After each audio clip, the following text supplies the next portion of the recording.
네, 이번에는요. 상대의 몸짓을 보고 우리가 그 상대의 감정을 추측하는 방법을 여쭤보고 싶은데요. 그런 부분을 굉장히 많이 보는 것 같아요. 공감을 하는 관계인 건지. 그래서 서로의 다름이 있어도 서로가 다름을 같이 이겨내갈 수 있는 그러한 힘을 가지고 있는 커플인 건지. 표정을 보면 저 커플이 오래 갈지 금방 헤어질지를 금방 알 수 있다는 거예요. 싸우는 모습이라든지 화내는 모습이 많이 관찰될수록 빨리 헤어지지 않을까라는 생각을 하는데요. 대부분 사람들은. 관찰 결과 그게 아니라 어떤 행동이냐면 네. 무시, 경멸. 보통 우리 전문 용어로 썩소라고 하잖아요. 이렇게 한쪽 입꼬리 싹 올라간. 또는 눈동자 이렇게 위로 굴리는 거 있죠. 화를 내거나 하는 행동보다 상대방을 존중하지 않거나 무시하거나 경멸하는 이러한 행동이 오히려 관계에 더 많은 영향을 미친다는 거죠. 그러면은 무의식적으로 방금 말씀하신 제스처들을 좀 조심해야겠네요. 네. 하지 않도록. 습관적으로 하시는 분들이 굉장히 많아요. 그쵸. 별로 안 좋아하는 것 같다. 이러면 우울해지고 주눅 들고 소외감 들고 가라앉게 되잖아요. 네. 조금 더 적극적으로 이야기를 할 수 있는 것도 못하게 되고 그 생각이 나한테 굉장히 많은 제한을 건단 말이에요. 그쵸. 근데 우리에게 정말 선물 같은 능력이 하나가 있죠. 뭐예요? 그게 바로 거울세포잖아요. 내 앞에 있는 사람이 보기 싫은 표정을 하고 있을 때 해지할 수 있는 가장 빠른 방법은 뭐다? 그 사람을 통해서 보고 싶은 거 먼저 보여줘 버리는 거다. 내가 먼저 웃고 먼저 고개 한번 뜯어주고 당신 정말 소중해 라는 거 계속해서 이야기해주고 보여주다 보면 어느 순간 이 사람이 나한테 고개를 돌려주고 당신의 노력에 나도 모르게 반응을 한다라는 모습을 보여주거든요. 항상 말씀드려요. 한 번만 해보세요. 얼마나 빠르게 상대방의 거울세포가 반응하는지 직접 눈으로 한번 관찰해 보시라고. 너무 깜짝 놀라실 거라고.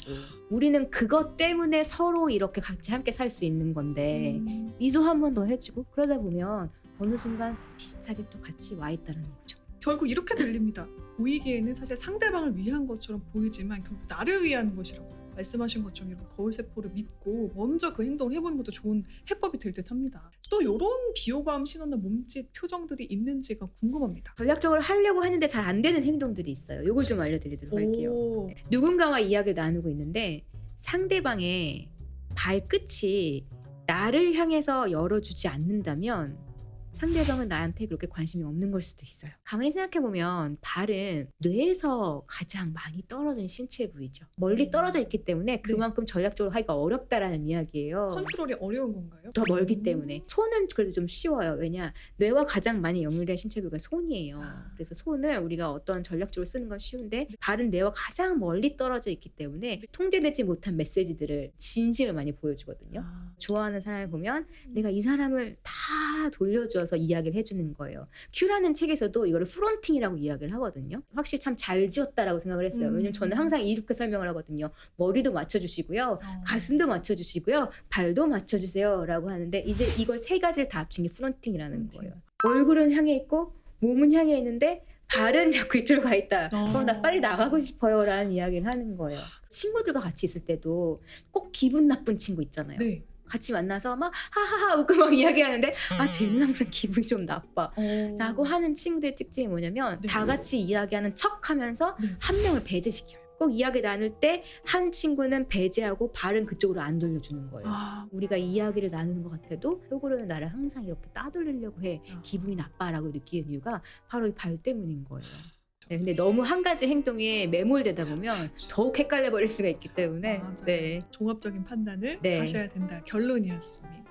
긍정의 신호는 또 뭐가 있을지가 궁금합니다. 우리는 좋아하는 거 매력적이다, 예쁘다 하는 것을 보면 동공이 싹 커졌다가 들어가거든요. 누군가가 동공이 확장되는 모습을 우리는 무의식적으로 인식할 수 있어요. 그리고 아이들한테 굉장히 매료가 되는 이유가 뭐냐면 아이들이 동공이 살짝 더 커요. 성인보다. 맞아요. 그래서 우리가 예전에 서클렌즈 굉장히 많이 꼈잖아요. 눈을 조금 더 크게 만들어서 매력적으로 보이기도 하고 또는 그런 사진, 광고 모델을 썼을 때 화장품 매출이 더 올라갔다는 연구가 있습니다. 모델 사진을 찍고 포토샵으로 동공을 살짝 키운 거예요. 동공을 살짝 키운 모델 쪽에 물건이 더 많이 팔렸다는 거죠. 그리고 두 번째는 많아지는 건데요. 실질적인 시선 접촉이 많아지기도 하고요. 그리고 실질적인 물리적 접촉이 많아지기도 하죠. 근데 좀 주의하셨으면 좋겠는 게 시선 접촉을 많다 적다로 보실 게 아니고요.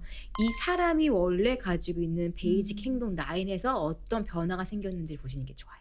정말 눈을 잘 안 마주쳐요, 상대방이. 그것만 봤을 때는 상대방은 나한테 별로 호감이 없나? 라고 느낄 수 있죠. 근데 그게 아니라 그 사람은 원래 많이 맞추지 않는 성향의 사람인 거예요. 근데 눈을 잘 안 마주치는 사람 특징이 뭐냐면요, 내가 받아서 돌려줄 시간을 주지를 않고 줬다가 자기가 가져가고 줬다가 자기가 가져가고 이런 식으로 해요. 그래서 시간은 급격하게 늘지는 않지만 횟수가 많이 늘어나는 거죠. 그 성향을 먼저 보는 게 굉장히 중요해요. 사람들이 좀 잘못 알고 있는 몸짓 언어가, 오해하고 있는 몸짓 언어가 있을까요? 좀 잘 알려진 것들도 있잖아요. 네. 뭐 예를 들어서 눈을 어느 쪽 방향으로 뜨면은 거짓말을 하고 있다거나 뭐 그런 것들 말이죠. 방금 말씀하시는 걸 아이 액세스 큐라고 하거든요. 눈동자 접근 단서라고 하는데요. 네. 우리가 눈동자의 방향에 따라서 두뇌 어떤 부분을 활성화시키는지를 이야기한 부분이에요. 네네. 집에 현관을 들어가자마자 가장 먼저 보이는 게 뭐예요? 라고 질문을 했을 때 네. 이제 눈동자가 위로 올라갔죠. 네. 네, 그러니까 위로 올라갔을 때에는 지금 사진을 떠올려서 시각적인 정보 처리를 하고 있으신 중인 거예요.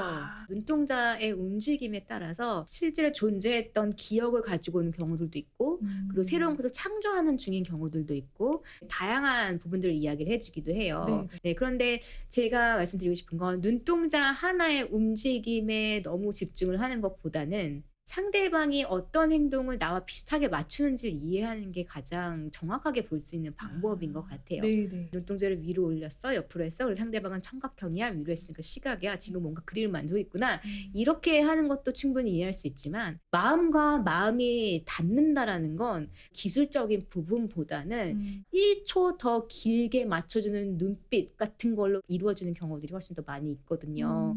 참고로 제 친구는 코를 맨날 긁어요. 알러지가 있어서.